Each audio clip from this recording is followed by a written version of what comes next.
नमस्कार, बुलेटिन में आपका स्वागत है और मैं हूं आपके साथ रितेश कुमार गौतम। और वक्त हो चला है अपना प्रदेश उत्तर प्रदेश का।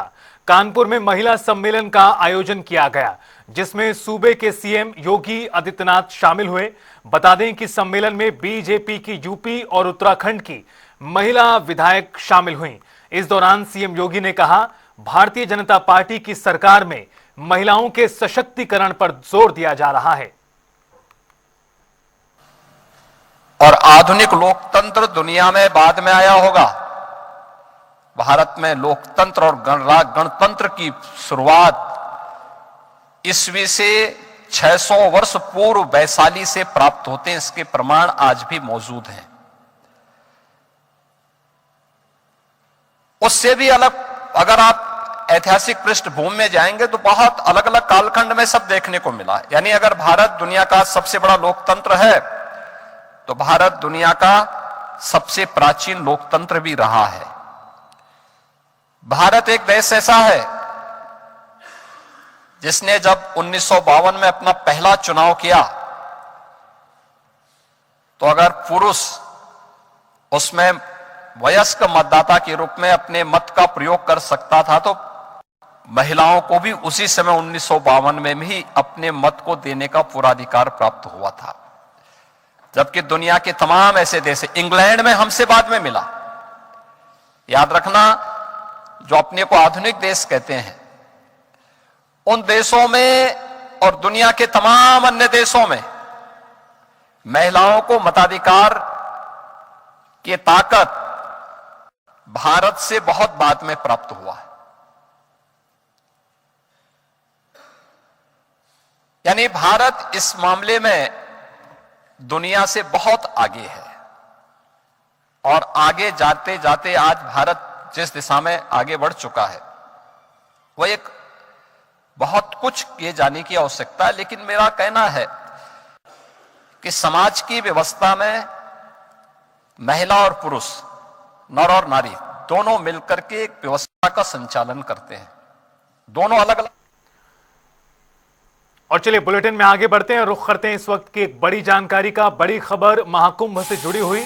सुरक्षा को लेकर हाईकोर्ट सख्त हुआ है। श्रद्धालुओं की सुरक्षा को लेकर इलाहाबाद हाईकोर्ट ने आदेश दिए हैं। सुरक्षा के पुख्ता इंतजाम किए जाएं, ये शासन प्रशासन को कहा है हाईकोर्ट ने। हाथरस की घटना का जिक्र करते हुए ये बात कही है। हाथरस की घटना से अधिकारी अफसर सबक लें, ये हाईकोर्ट ने हिदायत दी है। महाकुंभ में सुरक्षा को लेकर यह बड़ा आदेश हाईकोर्ट की ओर से दिया गया है।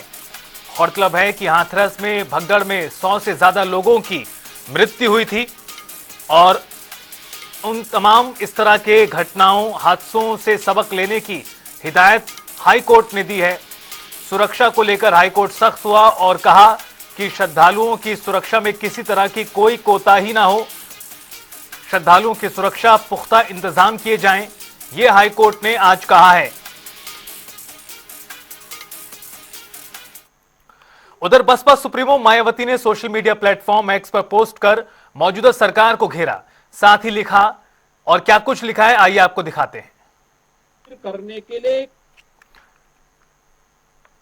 पूर्व मुख्यमंत्री बसपा सुप्रीमो मायावती ने अपने सोशल मीडिया पोस्ट में लिखा, अखबारों में यह आज प्रमुख खबर है जिसको लेकर अगर कोई वास्तव में दुखी है तो वो देश के गरीब एवं मेहनतकश लोग हैं जो अपनी बदहाल जिंदगी जीने के बावजूद। बसपा सुप्रीमो ने एक तरह से कटाक्ष किया है और लिखा कि सरकार सुनने को तैयार नहीं है इस मामले में। विश्व बाजार में रुपए की लगातार भाव गिर रहा है और सरकार को भी हिदायत दी है। इस दौरान बसपा सुप्रीमो ने करोड़ों लोगों की भावनाओं की कद्र करते हुए उनके अच्छे दिन हेतु 24 घंटे की संकीर्ण राजनीति को त्याग कर जन एवं देश हित की चिंताओं पर ध्यान केंद्रित करें। बसपा सुप्रीमो पूर्व मुख्यमंत्री मायावती ने हिदायत दी है, कटाक्ष भी किया है। विकास दर के मुद्दे पर घेरा है मायावती ने। महाकुंभ 2025 को लेकर योगी सरकार ने खास इंतजाम किए हैं।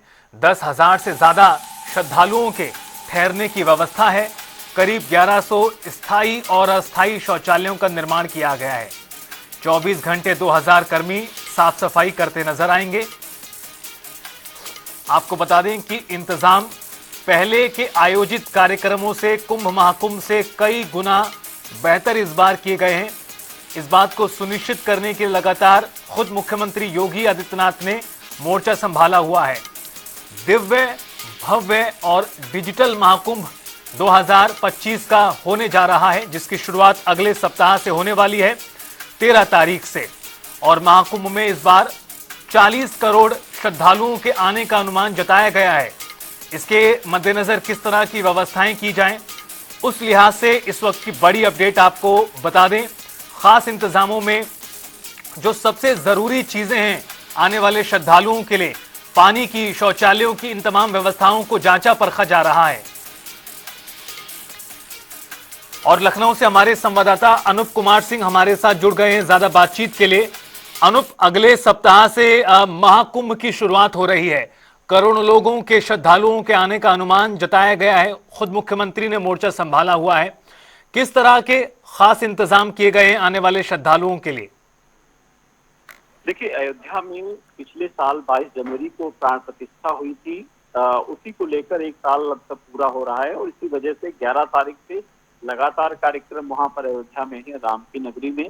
और जिसके मद्देनजर मुख्यमंत्री योगी आदित्यनाथ ने पहले समीक्षा बैठक की कि आने वाले समय में किस तरीके से लोग और आते हैं, क्योंकि ठंड बहुत ज्यादा है और ऐसे ठंड में आने वाले लोग या फिर उस उत्सव में शामिल होने वाले लोगों को किसी प्रकार की दिक्कत ना हो। और वहां पर अलाव की व्यवस्था की बात करें या फिर रहने ठहरने की बात करें, पानी की बात करें, इनकी ये सब विशेष तौर से वहां पर व्यवस्थाएं के लिए, वहां पर व्यवस्था के लिए मुख्यमंत्री ने निर्देश दिए हैं कि किसी प्रकार से वहां पर दिक्कत न हो। तमाम साधु संत जो बाहर से आने वाले हैं, धर्माचार्य सब शामिल होंगे वहां पर, तो ऐसे में वहां पर किसी प्रकार की दिक्कत न हो। यही वजह है कि मुख्यमंत्री योगी आदित्यनाथ ने एक समीक्षा बैठक की। समीक्षा बैठक के बाद वहां पर दिशा निर्देश दिए हैं। चलिए, बहुत बहुत शुक्रिया आपका अनूप इस पूरी बातचीत और जानकारी के लिए। तो समीक्षा बैठक के बाद सीएम ने ये आदेश दिए हैं। और खबरों में आगे बढ़ते हैं और लखनऊ से आपको इस वक्त के एक बड़ी अपडेट से रूबरू कराते हैं। कांग्रेस पार्टी से जुड़ी हुई बड़ी खबर। प्रदेश कांग्रेस कमेटी नए सिरे से तैयार होगी। अलग अलग संगठन के जोन को बांटा जाएगा। ये खबर सामने आई है। पदाधिकारियों की भी घोषणा की जाएगी। संगठन से जुड़े हुए प्रदेश कांग्रेस कमेटी नए सिरे से तैयार होगी। गौरतलब है कि प्रदेश में विधानसभा चुनावों में अभी थोड़ा समय है, कुछ सालों का वक्त है। उससे पहले कांग्रेस पार्टी अपना संगठन तैयार करना चाहती है नए सिरे से, और इस बाबत आज बैठक भी हुई है। खबर ये निकलकर सामने आ रही है कि अलग अलग संगठन के जोन को बांटा जाएगा। संगठन के पदाधिकारियों की घोषणा की जाएगी।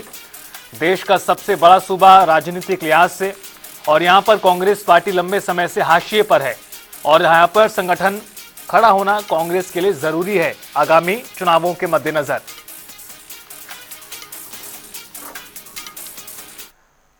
उत्तर प्रदेश में रोडवेज भर्ती को लेकर अभ्यर्थियों ने धांधली के आरोप लगाए हैं। अभ्यर्थियों का कहना है कि भर्ती करने वाली एजेंसी के संचालक सिक्योरिटी राशि के नाम पर बेवजह वसूली कर रहे हैं। इसे लेकर जनता टीवी संवाददाता टीएन मिश्रा की रिपोर्ट आपको दिखाते हैं।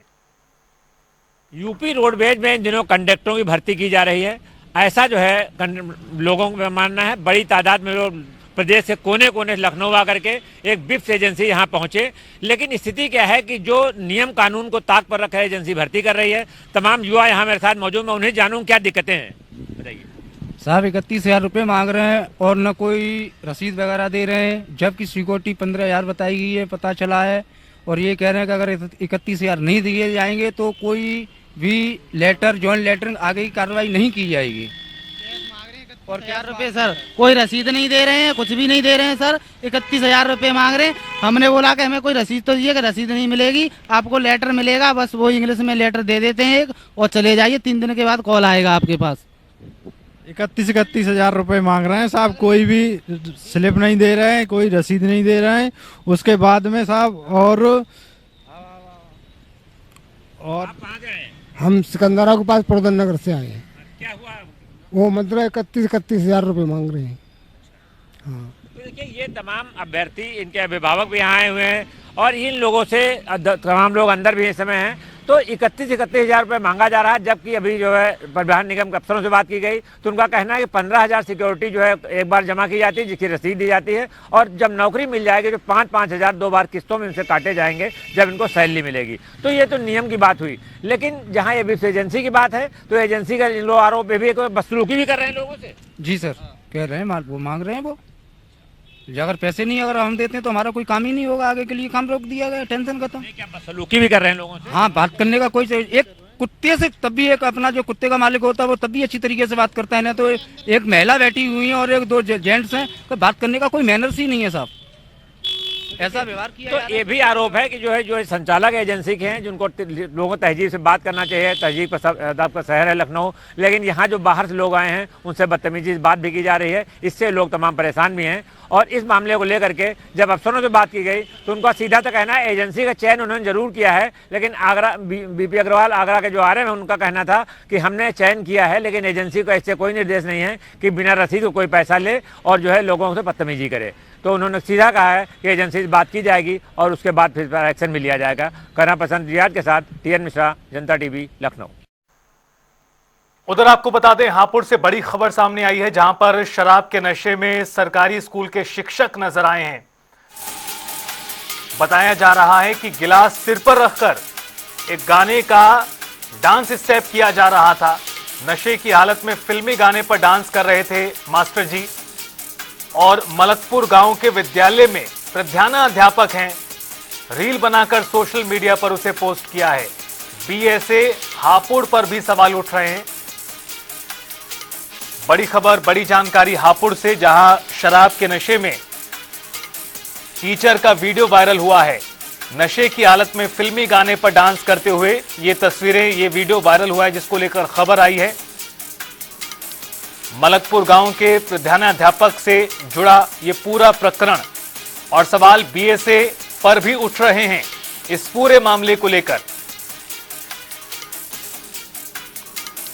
बड़ी जानकारी, बड़ी खबर हापुड़ से, जहां पर शिक्षा के मंदिर में शराब का न सिर्फ सेवन किया गया बल्कि शराब के नशे में आकर रील बनाने के लिए, सोशल मीडिया पर पोस्ट करने के लिए वीडियो भी बनवाए जा रहे हैं।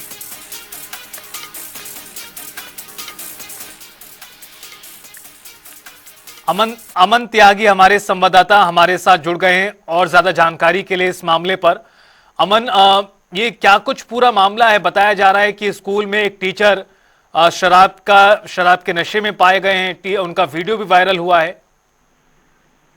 बिल्कुल रितेश, देखिए आपको बताना चाहूंगा कि मामला थाना देहात क्षेत्र के गांव मलकपुर का है, जहां पर मलकपुर में स्थित एक कंपोजिट विद्यालय है। उसके प्रधानाचार्य जो है सिर पर गिलास रखकर जो है एक डांस करते नजर आ रहे हैं। देखिए सबसे बड़ा सवाल यह उठता है कि जहां बच्चों को शिक्षा देने वाला अध्यापक ही इस तरह की कृत्य करेगा तो बच्चों पर इस तरह का क्या फर्क पड़ेगा। हालांकि देखिए 2 दिन पूर्व भी एक वीडियो वायरल हुआ था जिसमें 3 शिक्षिका जो है एक गाने पर वीडियो बनाती हुई नजर आई थी। हालांकि उसमें जो है BSA ने उन जो शिक्षिका है, तीनों शिक्षिकाओं पर जांच बैठा दी थी, लेकिन इस मामले से BSA जो है बेखबर दिखाई दे रही है। जी चलिए, बहुत शुक्रिया आपका अमन इस पूरी जानकारी के लिए। रुख करते हैं अगली जानकारी का। अगली खबर से आपको रूबरू करा दें जो इस बीच सामने आ रही है। बड़ी खबर, बड़ी जानकारी। मिल्कीपुर से उम्मीदवार नहीं उतारेगी कांग्रेस, इस वक्त की बेहद बड़ी खबर आपको बता दें। कांग्रेस प्रदेश अध्यक्ष अजय राय ने इस बात का ऐलान किया है 2027 में कांग्रेस मजबूती से उतारेगी अपने प्रत्याशी। इंडिया गठबंधन के जो प्रत्याशी हैं, सांसद के जो बेटे हैं मिल्कीपुर में समाजवादी पार्टी की तरफ से, उनका समर्थन यहां पर कांग्रेस द्वारा किया जाएगा। इस बात की जानकारी खुद प्रदेश अध्यक्ष अजय राय द्वारा सामने आई है। गौरतलब है कि मिल्कीपुर सीट बेहद हाई प्रोफाइल और चर्चित सीट अब बन चुकी है। हालांकि इस क्षेत्र से सांसद अवधेश प्रसाद हैं और उन्हीं के बेटे को समाजवादी पार्टी ने अजीत प्रसाद को उम्मीदवार बनाया है। और अब कांग्रेस पार्टी के हवाले से खबर सामने आई कि कांग्रेस यहां प्रत्याशी नहीं उतारेगी और इंडिया गठबंधन के तहत समाजवादी पार्टी के प्रत्याशी को यहां पर सपोर्ट किया जाएगा। और हमारे साथ हमारे सहयोगी TN मिश्रा जी जुड़ गए हैं ज्यादा जानकारी के लिए इस खबर पर। TN मिश्रा जी, कांग्रेस पार्टी ने ऐलान किया है कि मिल्कीपुर में वो अपना उम्मीदवार नहीं उतारेगी, सपा के प्रत्याशी अजीत प्रसाद को ही समर्थन किया जाएगा। उसी रणनीति का हिस्सा जिस तरह से पिछले उपचुनाव में 9 सीटों पर भी कांग्रेस ने कोई प्रत्याशी नहीं उतारा था। हाँ देखिए, ये सही है कि कांग्रेस जो है इस बार भी अपने को किनारा काट लिए है कि वो नहीं चाहती कि हाँ इस बार जो है उनका अजय राय कहना था कि मैं 2027 के चुनाव की तैयारियां कर रहा हूँ और यहाँ पर मैं जो है सपा कैंडिडेट का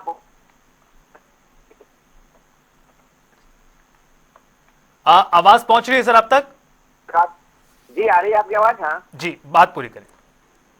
तो जब अजीत प्रसाद को अपना कैंडिडेट कर घोषित कर दिया है तो इसके बाद जो है कांग्रेस ने कुछ कहा है कि हम जो है उनको पूरा सहयोग करेंगे और इंडिया गठबंधन पूरी मेहनत से चुनाव लड़ेगी और मिल्कीपुर की चुनाव इंडिया गठबंधन के दावा जीतेगी। और वहीं भाजपा तो अपना पूरा दांव लगा ही रही, सारे 6 मंत्री लगे हुए हैं, ऑलरेडी पहले लग गए हैं। तो अब ये बहुत कांटे की टक्कर बन गई है और ये माना जा रहा है इंडिया गठबंधन भी पूरी ताकत झोंकेगा, क्योंकि पहले सपा के पास सीट थी तो सपा चाहती किसी तरह उसके पास सीट न जाए और भाजपा चाहती ये सीट भी जीत करके एक बार वो करारा जो है इनको झटका दे। जी बिल्कुल, आपका बहुत बहुत शुक्रिया टी एन मिश्रा जी हमारे साथ जुड़ने के लिए और इस पूरी बातचीत और खबर के लिए। तो कांग्रेस पार्टी का कहना है कि वो 2027 की तैयारियां कर रही है और 27 में जो उम्मीदवार उतारे जाएंगे वो बेहद मजबूती के साथ उतारे जाएंगे। लेकिन वर्तमान की बात करें तो कांग्रेस अभी सपोर्ट करेगी सपा के उम्मीदवार जो अवधेश प्रसाद के बेटे हैं। अवधेश प्रसाद यहां से विधायक हुआ करते थे, लेकिन वो लोकसभा चुनाव 2024 में जीते, फैजाबाद से सांसद बने और अब इस सीट पर उपचुनाव होना है।